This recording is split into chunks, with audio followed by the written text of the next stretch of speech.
नमस्कार, आप देख रहे हैं न्यूज लाइन। मैं हूं फैज आलम फैजी।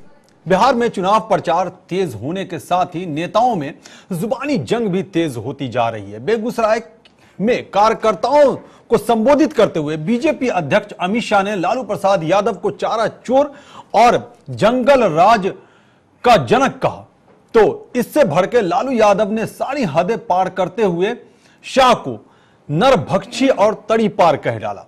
अब यह मामला चुनाव आयोग तक पहुंच गया है। नेताओं के बीच जुबानी जंग शनिवार को भी जारी रही, जहां अमित शाह ने कहा कि वो जंगल राज 2 नहीं आने देंगे, तो सोनिया गांधी ने कहा कि पीएम नरेंद्र मोदी खोखले वादे करते हैं।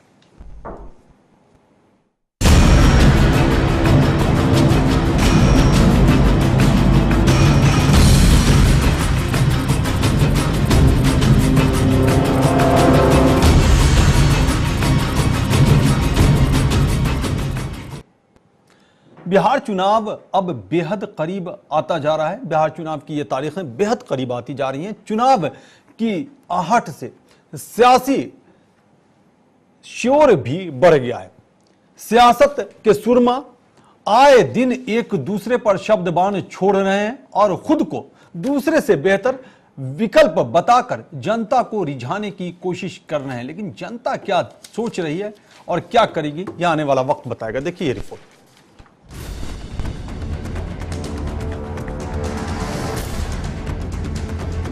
बिहार में पहले चरण के चुनाव में अब 10 दिन से कम वक्त बचा है। जैसे जैसे चुनाव का दिन नजदीक आ रहा है, बिहार की सियासत गर्माती जा रही है। कांग्रेस अध्यक्ष सोनिया गांधी ने भागलपुर में रैली को संबोधित करते हुए पीएम नरेंद्र मोदी पर निशाना साधा। सोनिया गांधी ने आरोप लगाया कि पीएम मोदी सिर्फ खोखले वादे करते हैं। उनके 17 महीने के शासनकाल में कुछ भी नहीं बदला है।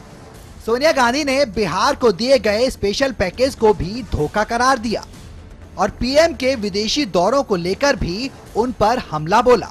सोनिया ने कहा, पीएम मोदी विदेश दौरे पर बहुत जाते हैं। बड़े लोगों को गले लगाना उनका शौक बन गया है। ये गले लगाना नकली है।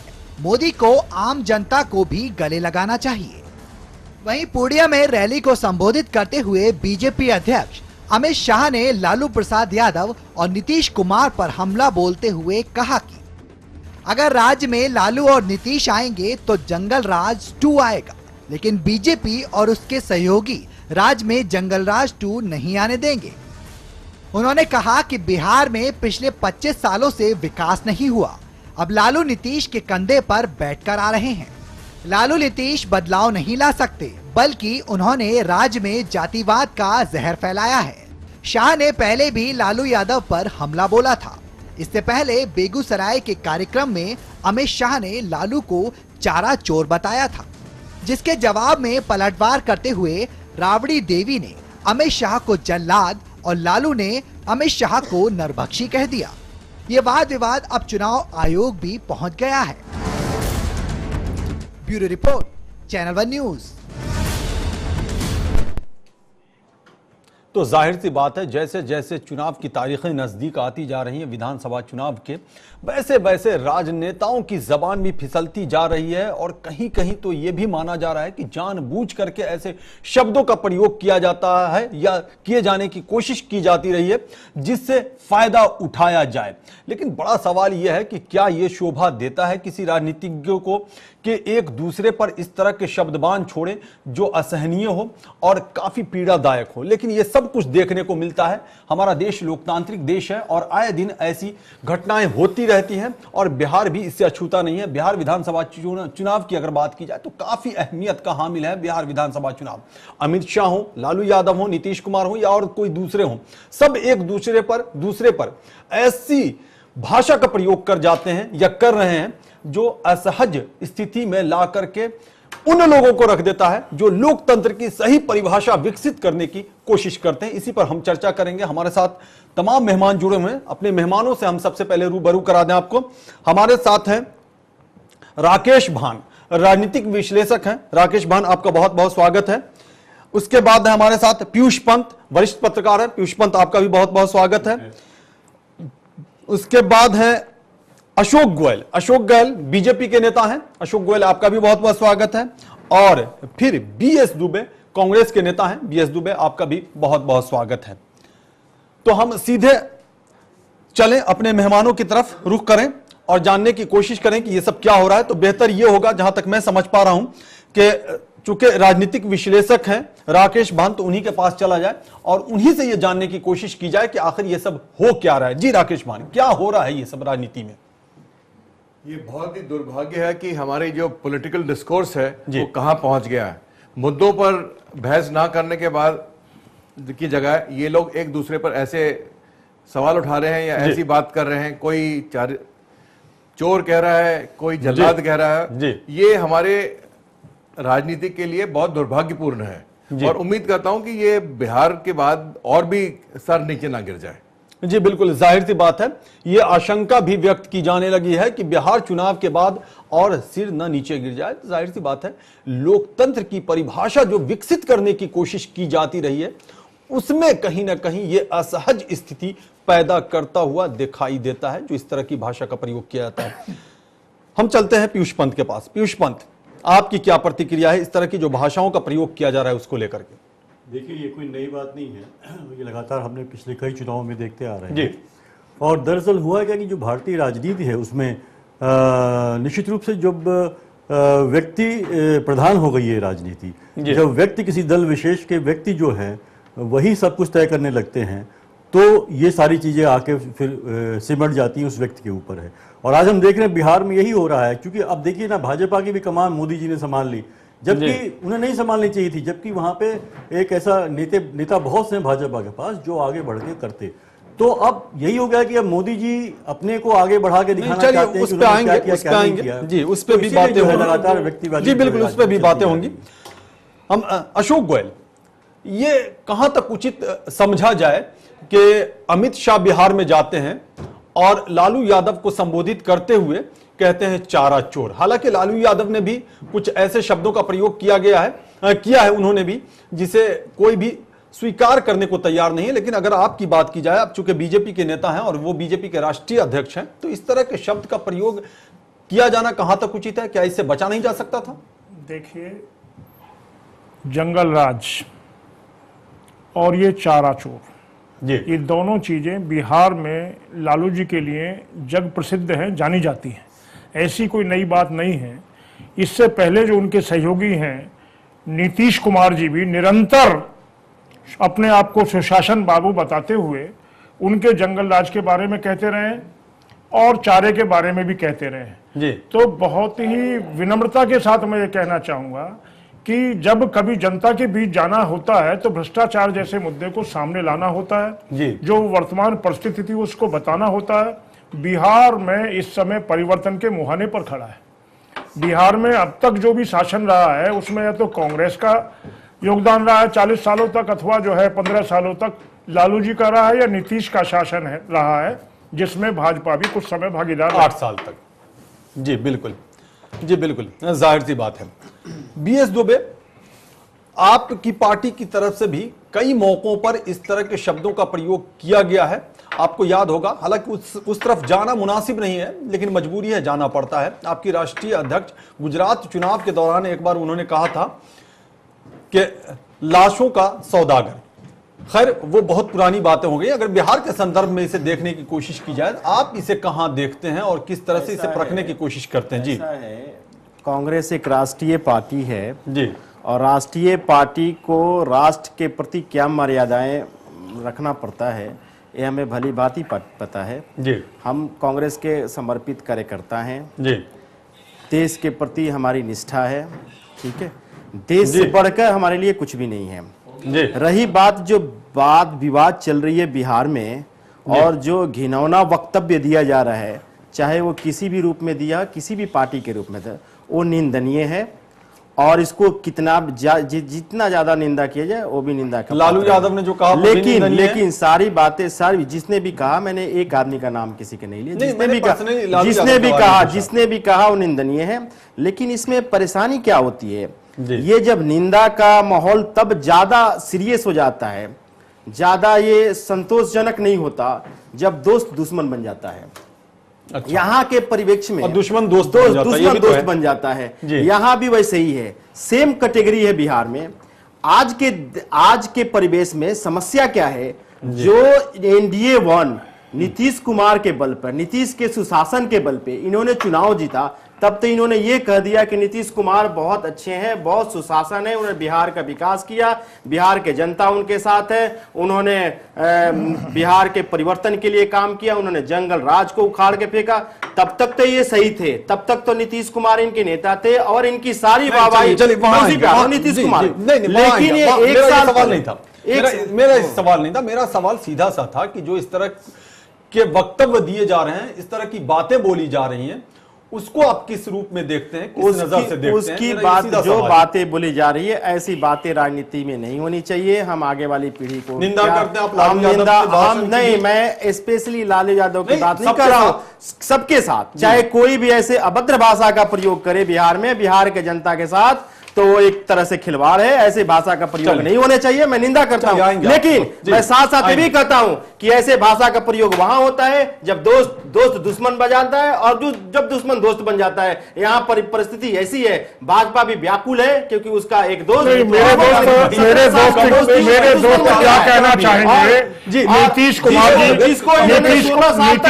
जी के नेतृत्व में चुनाव लड़ रहे हैं, 41 सीटों पर चुनाव लड़ रहे हैं, राष्ट्रीय पार्टी अपने आप को कहते हैं, मात्र 41 सीटों पर चुनाव लड़ रहे हैं, 16 साल तक और क्या नाम जो है नीतीश कुमार जिसके बारे में वो करप्टेड है, जंगल राज लालू यादव के नेतृत्व में चुनाव लड़ रहे हैं का हिस्सा है। वही 16 साल नीतीश कुमार को पूरे बिहार में इन्होंने पुरस्कृत किया। नीतीश कुमार का नाम जब आप भी देश में इन्होंने प्रचारित किया, थे तो आप भी कम सीटों पर चुनाव लड़ा करते थे। आज राकेश बिल्कुल आएंगे, आपके पास आएंगे, राकेश भान के पास आएंगे। राकेश भान, इस तरह के जो वक्तव्य दिए जाते हैं या इस तरह की जो भाषा का प्रयोग किया जाता है, क्या ये अति महत्वाकांक्षा की पराकाष्ठा को दर्शाता नहीं है, या यही एक वजह है, या और भी कोई वजह है?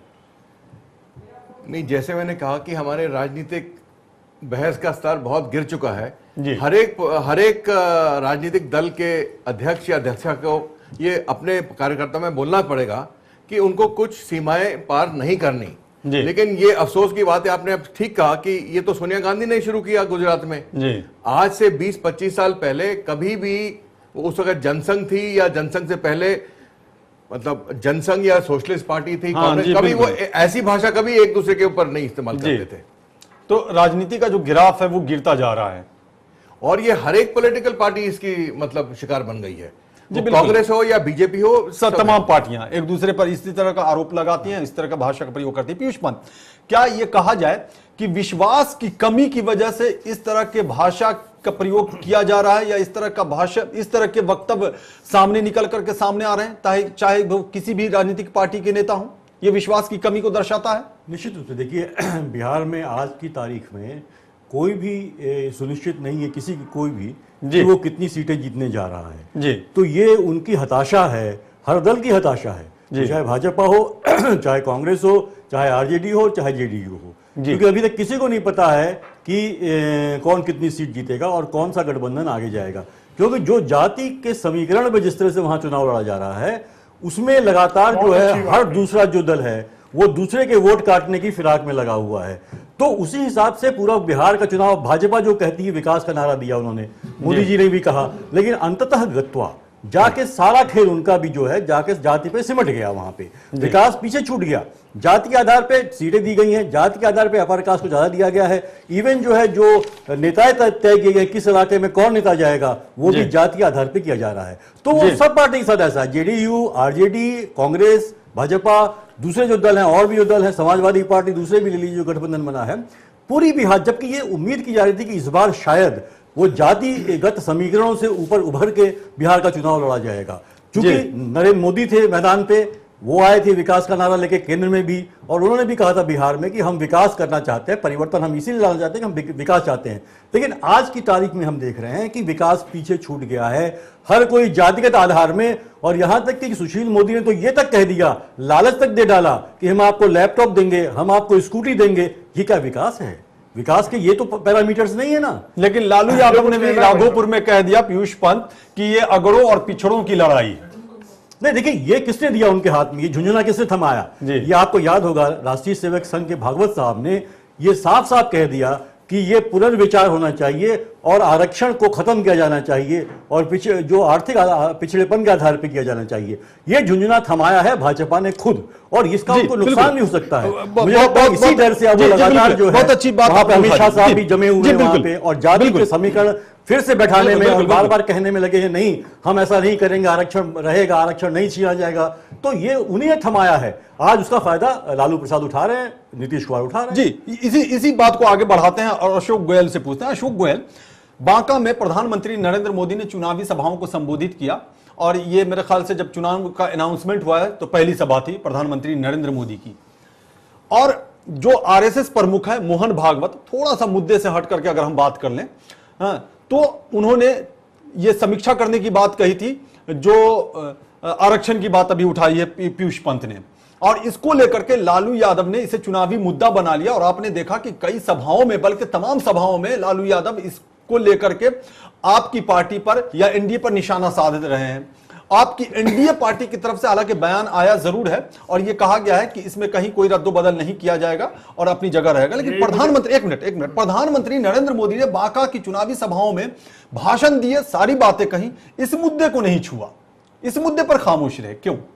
इस मुद्दे पर हमारे शीर्ष नेता माननीय अरुण जेटली जी ने एकदम स्पष्ट रूप से कहा कि ये जो एक संवैधानिक व्यवस्था है आरक्षण जी, और निश्चित रूप से भारतीय जनता पार्टी इस पर कायम है। किसी प्रकार से भी इसमें जो वर्तमान व्यवस्था है इसमें रद्दोबदल का हम लोगों का कोई भी एजेंडा नहीं है। अगर कोई बात कहीं किसी माध्यम से निजी रूप से कही गई है तो उनकी राय हो सकती है, लेकिन ऑथेंटिक रूप से जो अपना दृष्टि पत्र जारी करते हुए उन्होंने बिल्कुल साफ और क्लियर ये कर दिया कि हम किसी भी प्रकार से आरक्षण का मुद्दा है, जो आरक्षण की व्यवस्था है वो देश की आवश्यकता के अनुरूप है, और कहीं ना कहीं जो लोग पिछड़े हैं उनको विकास से जोड़ने के लिए उनका भी तो कहीं ना कहीं तो आगे बढ़ सके। तो क्या आप ये कहेंगे कि मोहन भागवत ने जो आरक्षण के मुद्दे को मैं उन्होंने क्या कहा है या नहीं कहा है उस पर कोई टिप्पणी करने के लिए अधिकृत नहीं हूं। मैं इतना जरूर कहता हूं कि भारतीय जनता पार्टी, आपके व्यक्तिगत विचार तो हो ही सकते हैं ना? नहीं, उनके व्यक्तिगत विचार उन्होंने कहा, विचार हो सकते हैं। चलिए ठीक है, मेरा व्यक्तिगत विचार नहीं है, मैं पार्टी लाइन की बात, मैं पार्टी लाइन की बात बता रहा हूं, पार्टी लाइन की ही बात करता हूं। जीतन राम मांझी आपकी सहयोगी पार्टी के मुखिया हैं, वो हम के मुखिया हैं,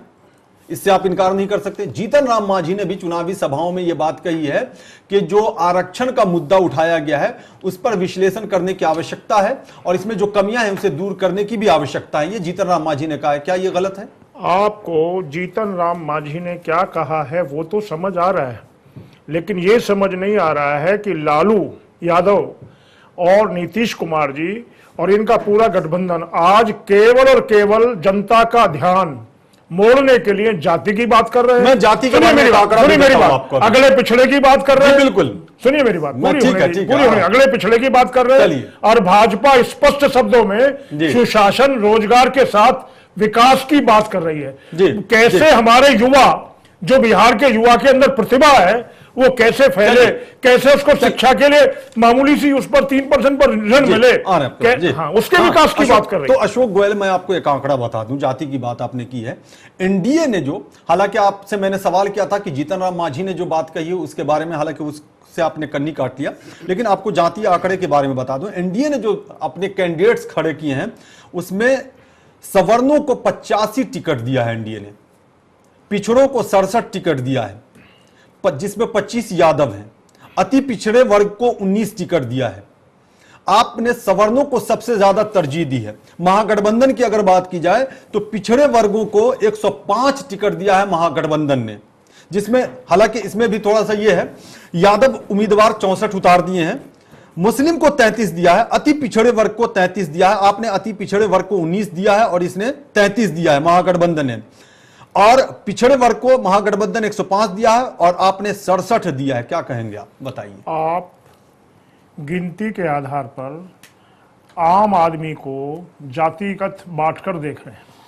भारतीय जनता पार्टी समाज के सभी वर्गों की पार्टी है, अगले पिछड़े की दिमाग में उसके में कहीं कोई जो है नहीं है। तो ये चुनाव, सुनिए मेरी बात सुनिए, चुनाव जीतने योग्य उम्मीदवार हर पार्टी चुनती है, जैसे भी भारतीय जनता पार्टी में जो भी निर्णय होता है वो नीचे से आधार उम्मीदवार के संबंध में आने के बाद होता है जी। और उस आधार पर जितने भी टिकट दिए गए उनको आप गिनती में अगला ले पिछड़ा ले, ये बात थोड़ी सी अनुचित प्रतीत होती है। हमारे लिए अगला पिछड़ा कुछ नहीं है, सारे समाज के सभी वर्गों के लोग देश के हितैषी हैं, देश के लिए लगे हैं। तो मतलब आपके भारतीय जनता पार्टी उन सबके विकास के लिए मतलब काम आपके करेगी। कहने का जो उम्मीदवार जीतने की पोजीशन में होता है उसे आप टिकट देते हैं, यही ना आप कह रहे हैं?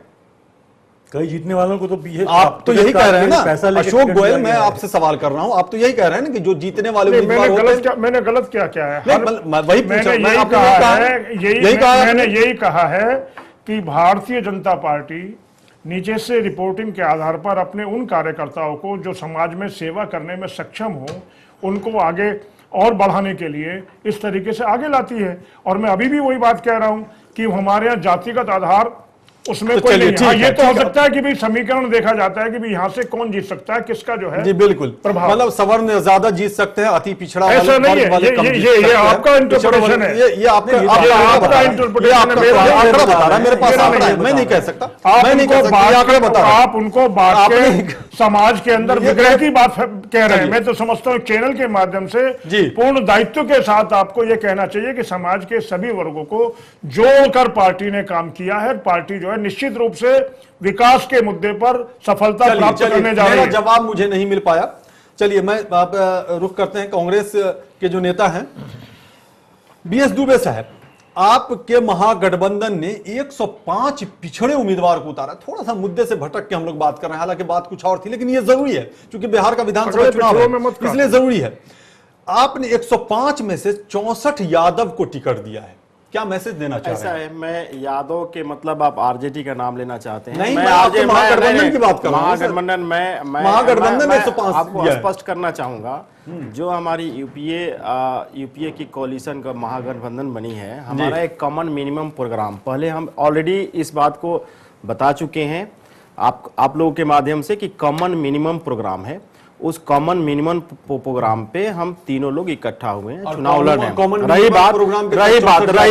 रही बात सुनिए तो पहले बात तो सुनिए, बात तो हमारे सुन लीजिए, बात तो सुन लीजिए मेरा। एक कॉमन मिनिमम प्रोग्राम है जी। जहां तक कांग्रेस की बात है, ठीक है, कुछ ऐसे परिवेश रहे, कुछ ऐसे जातीय समीकरण बने 20 सालों में, जातीय समीकरण बने, धार्मिक समीकरण बने, सामुदायिक समीकरण बने, जिसके चलते कांग्रेस जिस पे विश्वास नहीं करती। इसका कारण हुआ कि 20 सालों में कांग्रेस कमजोर हुआ। बिहार में ही नहीं ला, कुछ और भी स्टेट हुआ जहां जातीय समीकरण बहुत तेजी से बने, बहुत मजबूत ढंग से बने, वहां कांग्रेस कमजोर हुआ। परेशानी हमारी ये है कि कांग्रेस ने जो 70 साल से 60 साल से जो राजनीति करते आ रही है, कांग्रेस ना किसी समुदाय की पार्टी है, ना किसी धर्म की है, ना किसी जात को रिप्रेजेंट करती है। बेशक गोयल साहब, मैंने आप पे ये नहीं किया, आप मेरी बात खत्म कर लेते। बेशक चाहे कितना भी विकट परिस्थिति आ जाए, चाहे कितना भी बड़ा संकट आ जाए पार्टी के साथ, हम कभी समझौता नहीं किए हैं। रही बात अगर बिहार की, मैं आ तो रहा हूं, रही बात, मैंने आपको पहले बोला कॉमन मिनिमम प्रोग्राम, इंडिया ने कभी ये कहने की हिम्मत नहीं किया ना कि जो भी कोalition है कॉमन मिनिमम प्रोग्राम पे, चाहे कास्टिस्ट, चाहे कितना भी कोई बड़ा कास्टिस्ट हो, लेकिन कांग्रेस ने स्पष्ट कर दिया कि जो भी हमारी अलायंस है कॉमन मिनिमम प्रोग्राम के हैं। रही बात जब बिहार की चुनाव हो रही है, जब बिहार की चुनाव हो रही है, बिहार जैसे स्टेट की चुनाव हो रही है, मैं बिहार से बिलोंग भी करता हूं जी जी, उस स्टेट पे, एक मिनट भाई, उस स्टेट को आप कास्टिज्म जैसे फैक्टर को इग्नोर नहीं कर सकते।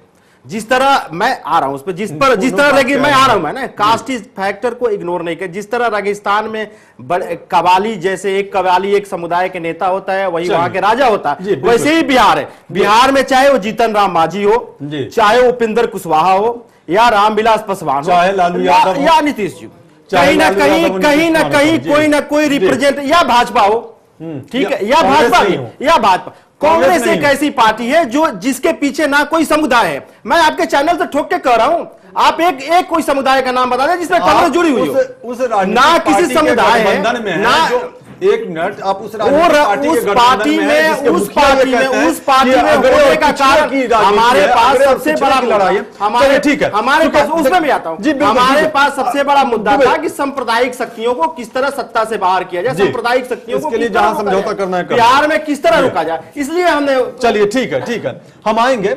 अब चूंकि वक्त ब्रेक का हो चला है, हमारी ये चर्चा जारी है। हम जब वापस ब्रेक के बाद आएंगे तब इसी चीज को हम समझने की कोशिश करेंगे कि इस तरह की जो जुबान का प्रयोग किया जा रहा है, इस तरह की भाषा का जो प्रयोग किया जा रहा है और इस तरह से जातिगत गठबंधन जो किए जा रहे हैं, विकास की बात हुई है और जातिगत आधार पर अब चुनाव लड़ने की कवायद भी तेज हो गई है। इसी चीज को हम राकेश भान से समझने की कोशिश करेंगे ब्रेक के बाद कि आखिर ये सब हो क्या रहा है। रुकते एक छोटे से ब्रेक के लिए।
तो हम चर्चा कर रहे हैं बिहार विधानसभा चुनाव के मद्देनजर जो वहां बयानबाजी हो रही है, जो भाषणबाजियां हो रही हैं और जिस तरह से जबानें फिसलती जा रही हैं राजनीतिज्ञों की, उस पर चर्चा कर रहे हैं। हालांकि इसका दायरा थोड़ा सा वसी हो गया, थोड़ा सा बढ़ गया और जो चुनावी हलचल है बिहार में उसमें भी हम लोग घुसने की कोशिश करने लगे और यह जानने की कोशिश करें कि बिहार का जो विधानसभा चुनाव हो रहा है दरअसल वो क्या मायने रखता है और किस बिना पर और किस हैसियत से लड़ने की कोशिश की जा रही है और किस तरह से जनता को लुभाने की कोशिश की जा रही है। हमारे साथ तमाम मेहमान जुड़े हुए हैं। हम ब्रेक से पहले जब गए थे तो चर्चा कर रहे थे और बीजेपी नेता अशोक गोयल से भी हमने पूछा था और जो कांग्रेस के नेता है BS दुबे उनसे भी हमने पूछा था और इसी चीज को हम थोड़ा सा पिरोने की कोशिश करते हैं और चलते हैं अपने राजनीतिक विश्लेषक राकेश भान के पास। राकेश भान, दो बातें निकल करके सामने आई, आपने भी अभी सुना।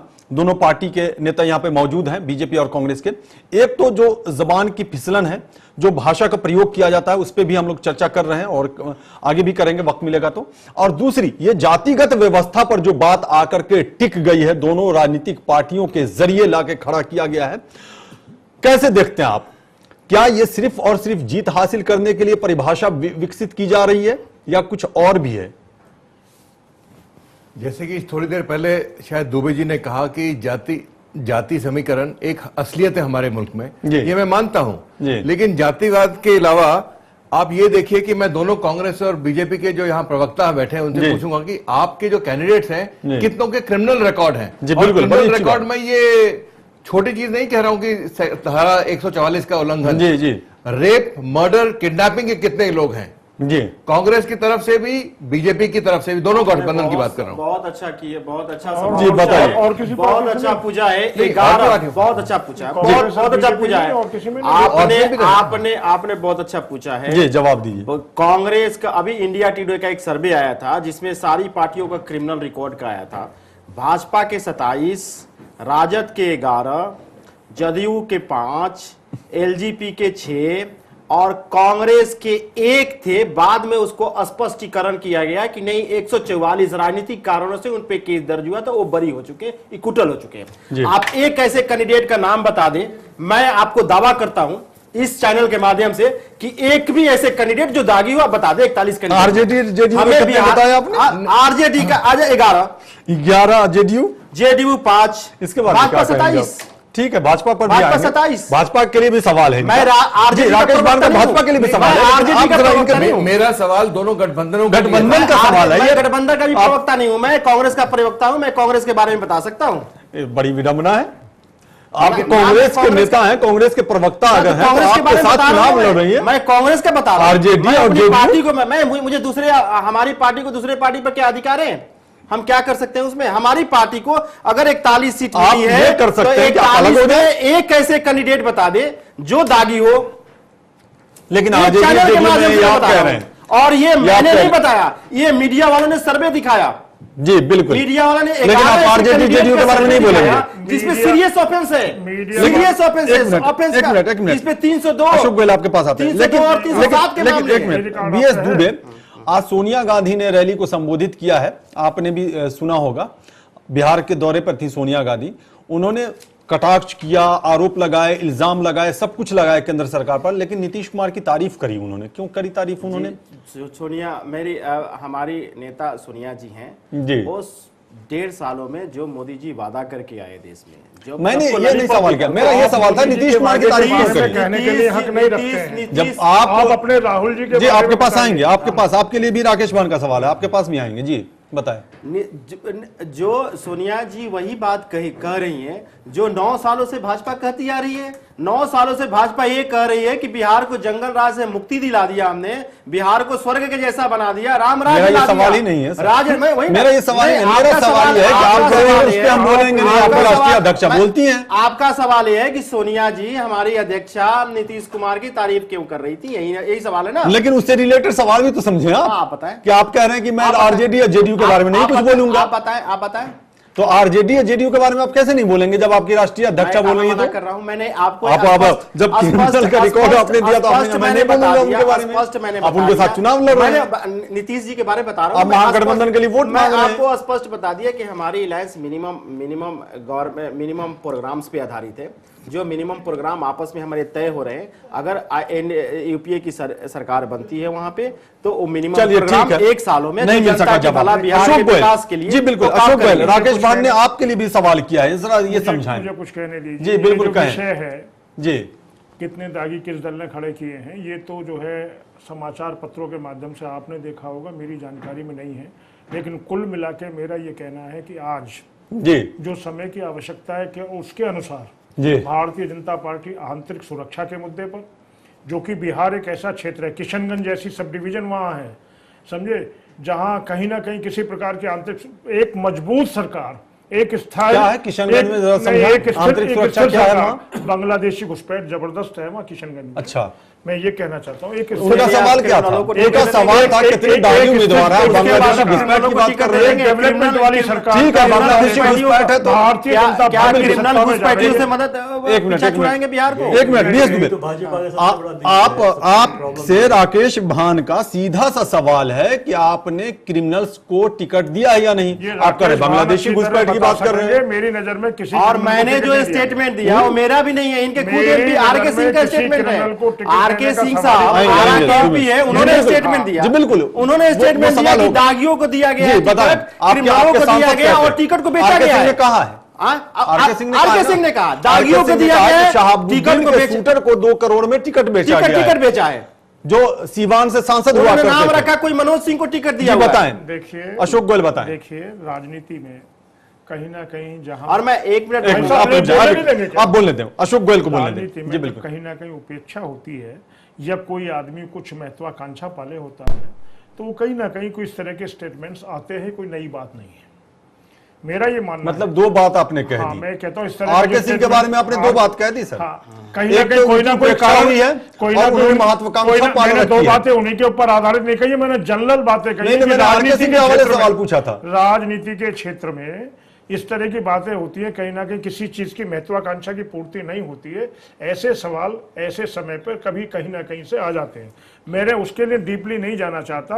मेरा आप नहीं जाए, मैं तो जाऊंगा डीपली। आप जाइए ना, मैं जाऊंगा। मेरा सवाल है सीधा सा, जाइए डीपली। आरके सिंह ने जब कहा तो आपने कहा कि कहीं ना कहीं उपेक्षा होती है और कहीं ना कहीं महत्वाकांक्षा होती है। किसके लिए कहा आपने ये? मैं ये कह रहा हूँ, जनरल बात कह रहा हूँ कि राजनीति में कहीं ना कहीं महत्वाकांक्षा के लिए व्यक्ति कहीं भी ऐसी अनर्गल चीजें कहीं सामने ले आते हैं कि ऐसा हो रहा है वैसा हो रहा है। वास्तविकता आप भी जानते हैं, हम भी जानते हैं। भारतीय जनता पार्टी तपे तपाए नेतृत्व के आधार पर नीचे से ऊपर तक एक पूरी कैडर बेस्ड पार्टी है और इस देश के लिए आज ये मोदी जी वरदान के रूप में सिद्ध हुए हैं। 125 करोड़ लोगों सवाल क्या, जवाब क्या? सवाल राकेश भान का सीधा सा था। राकेश भान आप ही पूछ लें जी। 1 मिनट आना, पीयूष पंत, 1 मिनट पीयूष पंत, जरा राकेश भान कुछ बोलना चाह रहे हैं। जी राकेश भान, आप पीयूष पंत आपके पास आना। राकेश भान कुछ बोलना। सवाल गठबंधनों के, दोनों आपके गठबंधन, एक आपका यूपीए का गठबंधन या जो भी आप कहे उसे, जी। और दूसरा बीजेपी लेड गठबंधन। जी बिल्कुल, दोनों में क्रिमिनल्स आप कह रहे हैं कि एक ने कहा कि आपको पता नहीं कितने क्रिमिनल्स हैं। अब मैं नहीं कह रहा, ये आपके जो न्यूज़पेपर्स हैं उन्होंने कोर्ट डॉक्यूमेंट से निकाला है कितने लोगों के चार्जशीट हुए, कितने केसेस चल रहे हैं। और केसेस में वायलेशन ऑफ सेक्शन 144 बात नहीं कर रहा हूं, रेप, मर्डर, डकैती, किडनैपिंग की बात कर रहा हूं जी। और शायद मैं काफी कॉन्फिडेंस से बोल सकता हूं कि दोनों के गठबंधन में लगभग 1/3 लोग ऐसे हैं जिनके खिलाफ क्रिमिनल केसेस हैं। बान साहब, मैंने आपको स्पष्ट कर दिया, डाटा भी बता दिया जो सर्वे था मीडिया का। रही बात जो भाजपा के तरफ से आरोप लगाया था आरके सिंह के बारे में बताना चाहता हूँ, कोई साधारण आदमी नहीं है। आप अपनी बात बताएं, छोड़िए आरके सिंह के बारे में तो इनसे पूछ ही लेंगे फिर दोबारा से। गृह सचिव रह चुके हैं। जी बिल्कुल, उनको कानूनी पहलू का बहुत अच्छे तरह से ज्ञान है, जिन्होंने पूरे हिंदुस्तान के गृह मंत्रालय को कंट्रोल किया है। वैसा आदमी, वैसा परिपक्व आदमी अगर एमपी बनता है, और एमपी बनके जो राजनीतिक आदमी भी नहीं है, जिसकी रिटायरमेंट भी एक 2 साल पहले हुई थी, 6 महीने बाद उनको टिकट मिल गई, वो जीत के आगे आरा जैसे कंस्टिट्यूएंसी से, अगर वैसा आदमी कोई स्टेटमेंट देता है कि भाजपा पार्टी, नहीं आपसे सवाल था उनका, इनका ये सवाल नहीं था कि आरके सिंह ने क्या बता दिया। मैंने डाटा बता दिया। चलिए ठीक है, मैंने बता दिया कि जदयू से भी 6 है, मैंने जदयू का भी नाम लिया, मैंने राजद का भी नाम लिया, मैंने कांग्रेस का, लेकिन उसके बारे में आप बोलेंगे नहीं और ये कहते हैं कि भाजपा पर चलिए जी बिल्कुल बताएं अपना डाटा। मैंने बता दिया। अशोक गोयल ने तो साफ हाथी खड़ा कर दिया, हाथी खड़ा कर दिया। पीयूष पंत क्या कहेंगे? नहीं देखिए, ये तो निश्चित रूप है, कोई कितना भी कहे, चाहे जो गोयल साहब कुछ भी कहते रहें, क्योंकि ये इनको शायद जानकारी नहीं है, पार्टी में रहते हुए भी इनको शायद जानकारी नहीं है। और ये इनकी पार्टी की बात नहीं है, सभी पार्टियों में ये है, खासकर जो क्षेत्रीय पार्टियों में तो बहुत ज्यादा है ये मसला। जिस तरह से हमारे पूरे मनी और मसल का जो वर्चस्व हो गया है राजनीति में, उसके चलते ऐसे लोग हैं, ऐसे लोगों को पार्टियां टिकट दे रही है, भाजपा भी दे रही है, आरजेडी ने भी दिया है, दूसरे दल भी दे रहे हैं। तो क्योंकि इसके बिना उनका चलता नहीं है, कहाँ से वोट वो कहाँ से सधे जाएंगे वो वोट। मसल पावर से भी वोट जो है अपने पार्टी के लिए लिए जाते हैं, पैसे से लिए जाते हैं। ये आज का सच है राजनीति का, आप इसको नकार नहीं सकते। और उत्तर प्रदेश और बिहार इस मामले में बहुत ज़्यादा बदनाम है। यहाँ तो ये बहुत ज़्यादा इस तरह का हो रहा है, इस तरह चीज़ें हो रही हैं। और खासकर जब तक जिस तरह से तो सिमटता चला गया इन लोगों के हाथों में, ये खुली आम बात है, इसलिए आप इसको नकार नहीं सकते। भान साहब जो कह रहे हैं वो सही बात कह रहे हैं। और कोशिश तो ये होनी चाहिए थी कि इस तरह के लोगों को धीरे धीरे हटाया जाए, खत्म किया जाए, लेकिन इसका कोई प्रयास हम नहीं देख रहे हैं। ये एक ऐसा विषय है जिस पर एक जो है खुली चर्चा आपस में होनी चाहिए और सभी दलों को इसमें आचार संहिता का पालन करना चाहिए। अब बहस का समय भी चला गया, अब तो उसको क्रियान्वयन करने का समय आ गया। सबसे बड़ी बात यह है पीयूष पंत कि अपने अपने हिसाब से परिभाषा दी जाती है। सबसे बड़ी दिक्कत यह है, अगर आप इस पार्टी में हैं तो उस पार्टी पर आपकी निगाह होती है, अपने अंदर निगाह नहीं होती है, अपने हिसाब से परिभाषा देते हैं। मैं किसी भी पार्टी की बात कर रहा हूं। मैं भाजपा की इसलिए बात कर रहा हूं कि भाजपा में जैसे मोदी जी जैसा शख्स जो उभर के आया, उनकी एक लोकप्रियता पैदा हुई, तो कम से कम इस लोकप्रियता के आधार पे वो ये जब ये इनको विश्वास है कि वो चुनाव जिता सकते हैं बिहार में, तो कम से कम उनको तो इस तरह के व्यक्तियों को शामिल करने का सख्त निर्देश देना चाहिए था अमित शाह को कि इस तरह के व्यक्ति कभी किसी को भी टिकट न दी जाए, क्योंकि वो एक लोकप्रिय व्यक्ति के रूप में उभरे हैं। अगर उनकी लोकप्रियता इतनी ज्यादा है तो वहां पे आप किसी को भी खड़ा कर देंगे, वो भाजपा के नाम पे जिता के भेज देगा। तो ये एक सुनहरा मौका था जहां की आप आपराधिक पृष्ठभूमि के लोगों को एक भी टिकट न देते और अच्छे लोगों को लेके आते, लेकिन वो मौका आपने गंवा दिया। बिल्कुल राकेश भान, तो साम दाम दंड भेद सब चीज का प्रयोग किया जा रहा है। अमित शाह जाते हैं तो चारा चोर कहते हैं लालू यादव को, कहते हैं जेल में रहने वाला क्या शासन देगा और क्या व्यवस्था देगा, तो लालू यादव कहते हैं कि जो खुद जेल में रहा हो वो हमें क्या बताएगा। हद तो यह है कि नरभक्षी कह दिया, हद तो यह है कि तड़ी पार कह दिया, चारा चोर कह दिया। ये सब चीजें जो है राजनीति की जो मनोदशा है उसको कहीं ना कहीं गिराती हुई नजर आ रही है, बहुत ज्यादा गिराती हुई है। और जो क्रिमिनल की बात मैंने कही केवल बिहार तक सीमित नहीं है जी, यहां तक कि जो यूपी में हुआ है जी, और जो अभी एक आदमी पर आरोप लगाया कि उसने कुछ खाया था, उसको मार दिया गया, ये नजर लोगों की बिहार पर है कि कम्युनलिज्म यहां भी है तो इसका कुछ इफेक्ट बिहार पर भी पड़ेगा। कुछ पार्टियां हैं जिनको फायदा होता है, और जहां तक मेरी राय है जातिवाद हो या कम्युनलिज्म हो, और इस पर लालू यादव का बयान भी आया जिसको लेकर हंगामा हुआ है। लालू यादव वर्सेस गिरिराज सिंह के बीच में हंगामा खड़ा हो गया है। लालू यादव ने कह दिया बीफ खाने वाली बात, हालांकि ये थोड़ा सा हट गया, और गिरिराज सिंह भी आपके ही हैं, महेश शर्मा भी आप ही के हैं। ऐसी बात नहीं कि सिर्फ लालू यादव, मैं सबकी बात कर रहा हूँ। महेश शर्मा ने बराबर ये कहा कि कानून को अपना काम करना चाहिए। वो कह रहे हैं कि ये एक्सीडेंट है, कहाँ एक्सीडेंट? ये एक्सीडेंट कह दिया सर जी। चलिए ठीक है, वहां नहीं जाएंगे, वहां नहीं जाएंगे, वहां नहीं जाएंगे। ठीक कह रहे हैं, बात ठीक कह रहे हैं, विषय पर अगर बात नहीं ठीक कह रहे हैं, मंदिर का पुजारी भी कह चुका है, ठीक कह रहे हैं, और वो ठीक कह रहे हैं कि एक्सीडेंट नहीं, बात चलिए ठीक है, ऐसा नहीं है, ऐसा नहीं है। भाजपा पूरा झूठ बोल रही है। ऐसा आपकी सोच हो सकती है, लेकिन कुल मिला के महेश शर्मा जी पीड़ित परिवार के घर भी गए हैं, और हमने नहीं सरकार कानून व्यवस्था की जिम्मेवारी उत्तर प्रदेश सरकार की। ये गलत काम, उत्तर प्रदेश सरकार जो है वो केवल और केवल जो है के खेल के आधार पर निर्णय लेती है। बड़े मंत्री आप जो अपराधी को नहीं बिल्कुल गलत बात है, बिल्कुल गलत बात है आपकी। चलिए नहीं जाएंगे, बट ये विषय अशोक गोयल ये बात बहुत दूर तक। आजम खान क्या स्टेटमेंट देते हैं कि वो अकेले मुस्लिम परिवार था इसलिए मार लिया, मैं ये सब कहता हूँ गलत है। एक जो घटना घटी है उसमें जो भी दोषी हो उनके खिलाफ कार्रवाई हो। दोषी तो आप ही के नहीं ऐसा नहीं है, ऐसा नहीं है, दोनों ही तरफ से है बात। अशोक गोयल साहब, आपको एक इन्फॉर्मेशन देता चलूं, हालांकि इस तरफ जाना नहीं चाहिए था हमें, लेकिन ये इन्फॉर्मेशन देके आगे निकल जाऊं। जो दो मुख्य आरोपी पकड़े गए हैं, वो एक जो है वो बीजेपी के बड़े नेता हैं पश्चिमी उत्तर प्रदेश के, उनके बेटा है। जो दो पकड़े गए आप देख लेंगे, ये खबर आ चुकी है। बहरहाल इधर जाना नहीं हमें, हम थोड़ा सा भटक गए, मुद्दे से भटक गए।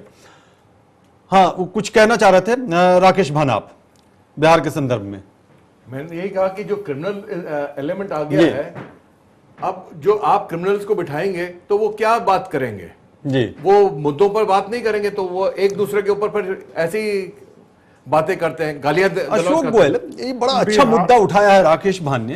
क्या इससे बचा नहीं जा सकता था? ठीक है, दूसरे की तरफ आप झांकना छोड़ दें, दूसरे का दामन कितना गंदा है, पहले अपने दामन की तरफ अगर देख लिया। तमाम राजनीतिक पार्टियों पर यह लागू होता है, लेकिन चूंकि आपसे सवाल है तो आप ही के बारे में पूछूंगा, फिर इनसे भी पूछूंगा मैं दुबे जी से कि क्यों नहीं से बचने की कोशिश की गई या बचा जा सकता था? देखिए, निश्चित रूप से मेरा ये मानना है कि बिहार की पृष्ठभूमि में कहीं ना कहीं राजनीतिक दलों में या अलग तरीके से कहीं आपराधिक छवि वाले लोग भी आ जाते हैं और उनका कहीं ना कहीं उपयोग अगर भाजपा में हुआ है तो वो भी गलत है।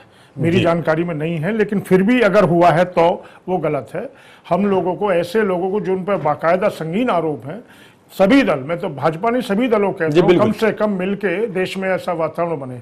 लेकिन जो बिहार की परिस्थिति और प्रदेशों से थोड़ी सी अलग भी है, तो उन सारी चीजों को देखते हुए मेरा फिर पुनः ये कहना है कि भारतीय जनता पार्टी के अंदर जो एक आंतरिक लोकतंत्र है, उसके आधार पर नीचे से जिस तरीके से नाम आते हैं उसी हिसाब से निर्णय होते हैं। और दूसरा मेरा ये कहना है कि केवल और केवल एक मुद्दे को लेकर पार्टी जो है आज चुनाव के उसमें है, सुशासन, रोजगार और विकास। इन तीनों मुद्दों को, इन तीनों चीजों को जोड़ लीजिए। एक तरफ जातिवाद का जहर है और एक तरफ ये चीज है, और निश्चित रूप से सुशासन और विकास की जीत होने जा रही है और हम सरकार बनाएंगे, भारी बहुमत से बनाएंगे, ये भी सुनिश्चित है। लोग इतना बौखला गए हैं कि कल एक बंधु वहां भाषण दे रहे थे बिहार के अंदर और वो कह रहे थे, मंच नीतीश कुमार का था, व्यक्ति कोई और थे, समझे, और वो ये कह रहे थे कि बदलना है, यहाँ की सरकार को बदलना है। तो ये भी बौखलाहट है और इस बौखलाहट के परिणाम है कि लालू जी कुछ कह रहे हैं, कोई कुछ कह रहा है। अगर अमित शाह भी कुछ अमित शाह ने कोई भी बात कही है, बिल्कुल टू दी फैक्ट कही है। चारे के संबंध में जग जाहिर है, जंगल राज के संबंध में जग जाहिर है। जो लोग उनके तो क्या ये सही नहीं? जो लोग उनके साथ पाबंदी वो सारे मसले कोर्ट में जा चुके हैं। अमित शाह कोर्ट से बाकायदा जो है, बिल्कुल एक ऐसा नहीं, अगर उस विषय पे ही बहस करनी है, नहीं, हम अगर गुजरात के विषय पे जाना चाहते तो आ जाए। गुजरात के पीछे अमित शाह वहां प्रचार कर रहे हैं, अमित शाह वहां प्रचार कर रहे हैं। आपके राष्ट्रीय अध्यक्ष बीजेपी चुनाव लड़ रही है 160 कोर्ट के द्वारा निर्दोष सिद्ध हुए हैं। इसके बाद कहने की बात नहीं बन जाती। चलिए, क्या कहना चाह रहे थे आप दुबे जी, बताएं। बीएस अभी गोयल साहब बता रहे थे कि वहाँ अपराधी छवि के जितने हैं, भाजपा सिर्फ सुशासन के नाम पे, विकास के, कौन से विकास के नाम पे भाजपा शासन कर वहाँ पे जनता से वोट मांग रही है? क्या 9 सालों का जो भाजपा ने नीतीश जी के साथ रहा वो विकास है?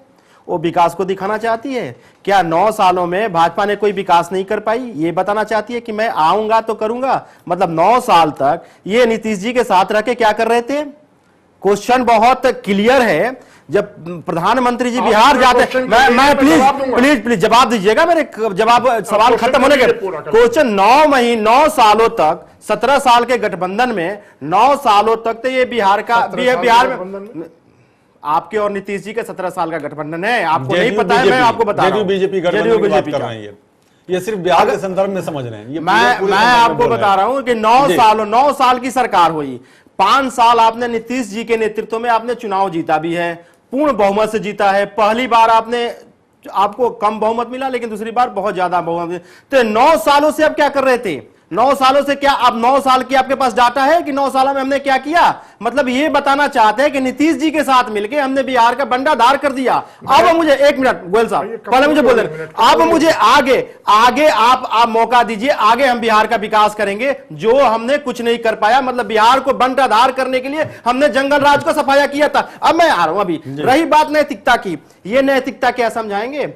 नैतिकता अगर लालू जी ने कहा है कि नैतिकता के आधार पे, अगर लालू जी ने कुछ बात कही है तो कौन सी गलत है? ये नैतिकता तो इनको कांग्रेस सीखना चाहिए। आपको याद होगा जब नरसिंहा राव पे, हमारे माननीय एक्स प्राइम मिनिस्टर जब नरसिंहा राव पे आरोप लगा था झारखंड मुक्ति मोर्चा कांड में, उन्होंने एक स्टेटमेंट दिया कि मैं कांग्रेस अध्यक्ष बन के जेल के कटघरे में खड़ा होना पसंद नहीं करूंगा। उन्होंने इमीडिएट रिजाइन दिया और रिजाइन देकर सीताराम केसरी को नियुक्त कर दिया। कांग्रेस एक ऐसी पार्टी है कि अभी तक एक भी आप प्लीज मुझे खत्म करने कांग्रेस एक ऐसी पार्टी है कि अभी तक 1947 के बाद आज तक आप एक अध्यक्ष बता दें, राष्ट्रीय अध्यक्ष, जो जिसको आइदर वो जेल गया हो, आइदर कोई कन्विक्शन हुआ हो, आइदर कोई एफआईआर हुआ उस पे। बीएस दुबे, एक सेकंड गोयल जी, मुझे याद है कि जब नीतीश कुमार की सरकार थी, बीजेपी साथ में थी, तो कांग्रेस का प्रवचन क्या आता था, जरा ये भी बता दें।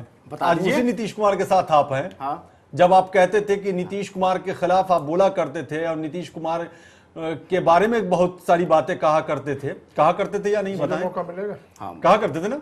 तो आज तारीफ के पुल क्यों बांधे जा रहे हैं नहीं, अचानक से? हम तारीफ का पुल नहीं, तारीफ का तो तो उस तारीफ हमारे तारीफ खराब का तो ये अच्छे बनवा कैसे रहे हैं? ये हैं, सवाल तारीफ का लग तो रहा ये है। खुद ही बनवा रहे हैं ना, कांग्रेस- तारीफ का तो इन्होंने खुद ही बनवा दिया। ये जब खुद जब 9 साल रहे उनके साथ, 9 साल रह के इन्होंने जब 9 साल पहले, मैंने आपसे सवाल किया, 10 साल मेरा सवाल आपसे है। उसी पे आ रहा हूँ, उसी पे आ रहा हूँ। 10 साल पहले जो 10 सालों तक इन्होंने 10 सालों में इनकी सरकार रही, 9 साल साथ रहे, 9 साल तक ये तारीफ बांधते आए नीतीश जी के नाम पे। मैं आपसे कह रहा हूं, आपसे पूछ रहा हूं कि वो जो शासन था नीतीश कुमार का, जब तक आप गठबंधन में नहीं थे नीतीश कुमार के साथ, तब तक आपका प्रवचन क्या था? हम विपक्ष तब क्या में कहते थे मैं आप बता नीतीश रहा कुमार के हूं, बाद? उस समय आज मैं पलट गया उस मामला। पॉइंट यही नहीं, चीज। उस पॉइंट पे भी आता हूं। मुझे कुछ हम कहने दें। विपक्ष में थे, टाइम अब- जी, विपक्ष मुझे में कुछ थे, कहने हम दें, एक टाइम तो ये राष्ट्रीय पूरा पार्टी कर लेंगे। हैं। अच्छा, और इसलिए विपक्ष वो में टाइम हमारी तो आप भूमिका लोग- क्या होनी टाइम तो चाहिए, पक्ष में हमें तो खुद अच्छे हो पता गए। है। जी, बिल्कुल। हमें उस बात को पता है। बिल्कुल। टाइम पे ये विपक्ष पूरा में- कर लेंगे। जी, टाइम बिल्कुल पे हो गया। एक मिनट भी जी, शांत होंगे अशोक नहीं। भाई, अशोक भाई, मेरा ये थोड़ा कहना- कम वक्त हाँ, में। मेरा कम बातों में ये कहना है कि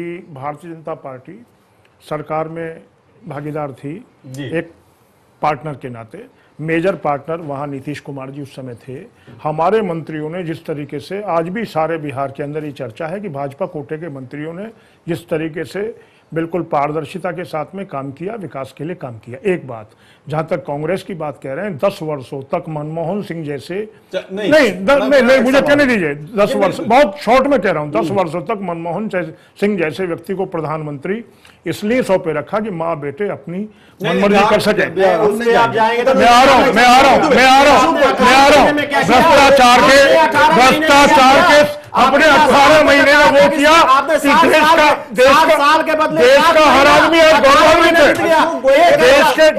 देश के अंदर जितना 18 महीने तुमने देश को डुबाने का काम किया, देश को भ्रष्टाचार में डुबाने का काम किया, ये बहस करने का सवाल नहीं, या शोर मचाने से काम नहीं चलेगा।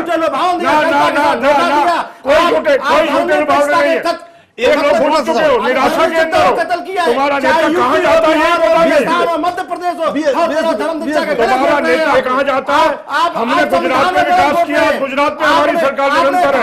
हमने मध्य प्रदेश में सत्ता को पाई है। एक बीमारू आप उसमें क्यों नहीं जाते? एक बीमारू राज्य था मध्य प्रदेश। आप कास्टिज्म फैला के भाई साहब, ऐसे लोगों को बुलाएंगे तो हम क्या कर पाएंगे?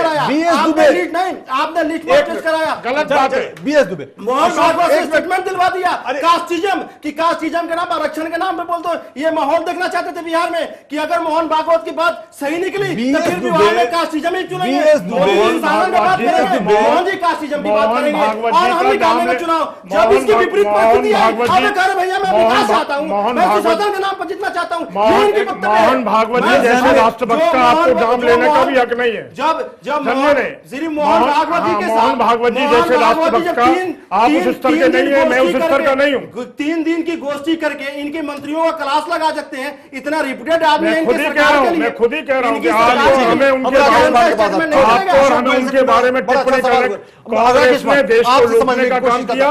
आप लोगों के पास नैतिकता का अभाव है और पिछले 1.25 साल में बता दो 18 महीने हो गए। तो बता दो हम साल में ऐसा आप बता दो काम लिए। शोर मचाते रहोगे, बोले मत दोगे। टाइम नहीं हमारे पास, प्लीज टाइम नहीं। 1.25 साल में ऐसा कोई क्षेत्र नहीं है जिसमें मोदी जी ने इस देश को कहीं ना कहीं जो है एक ऐसा मार्ग दिखाया है विकास के मार्ग पर, आर्थिक प्रगति के नाम पर, गरीबों के लिए योजनाओं के नाम पर 12 रुपए में बीमा दे रहे हैं। 30 सेकंड में बता दे। वो हमारी कांग्रेस की पॉलिसी है।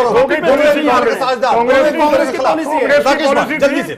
बिल्कुल आदर्श सोसाइटी घोटाले में खा जाओ। बिहार के लिए एक विजन डॉक्यूमेंट पब्लिश किया है जी। मैं उम्मीद कर रहा था कि बीजेपी के प्रवक्ता विजन डॉक्यूमेंट के बारे में कुछ बात समय नहीं दे करेंगे रहे हैं। और शायद कांग्रेस ही उसके विरोध में कुछ शायद बोले। कम से कम समय मुद्दों नहीं पर दे तो रहे। बात करें। बीजेपी जी बिल्कुल, कम से कम मुद्दों पर बात होनी चाहिए। युवाओं को आगे जी बढ़ाने बिल्कुल। के लिए, जाते शिक्षा के जाते क्षेत्र में पीयूष आगे पंत बढ़ाने 30 के सेकंड लिए। में बोल रहे हैं, आप लोग तो कहीं बहुत जो है बोल रहे हैं, 30 बेटियों को सेकंड जो में है क्लोज करने जा रहे हैं। बेटियों को पीयूष स्कूटी पंत, 30 सेकंड, लेके पीयूष आ पंत। रही है कि जो अशोक गोयल, प्रतिभाशाली बेटियों माफ की कीजिएगा अशोक गोयल, उनको पीयूष पंत, प्रति वर्ष पीयूष 5,000। पंत, पीयूष पंत 30 सेकंड में आप लोगों ने बोल दिया। 30 सेकंड में final conclusion Piyush Pant 30 second में। देखिए ये जो मामला जो जबान फिसलने का नहीं है, जो आप अभी चर्चा हो रही थी शुरू में, जी ये जानबूझ के इस तरह की भाषा का इस्तेमाल हो रहा है क्योंकि राजनीति जिस गर्भ में पहुंच गई है उससे उसके लिए ये इस्तेमाल हो रहा है क्योंकि मुद्दे नहीं है नेताओं के पास, पार्टियों के पास मुद्दे नहीं है, तो वो सिर्फ व्यक्तिगत जो है आरोप प्रत्यारोप और उसमें इस तरह इतना गिर गया है कि उनको भाषा किस तरह इस्तेमाल करें उसका भी ख्याल नहीं। सबसे बड़ी बात शुरू में जो पीयूष पंत आपने कहा था कि विश्वास जो कम गया है,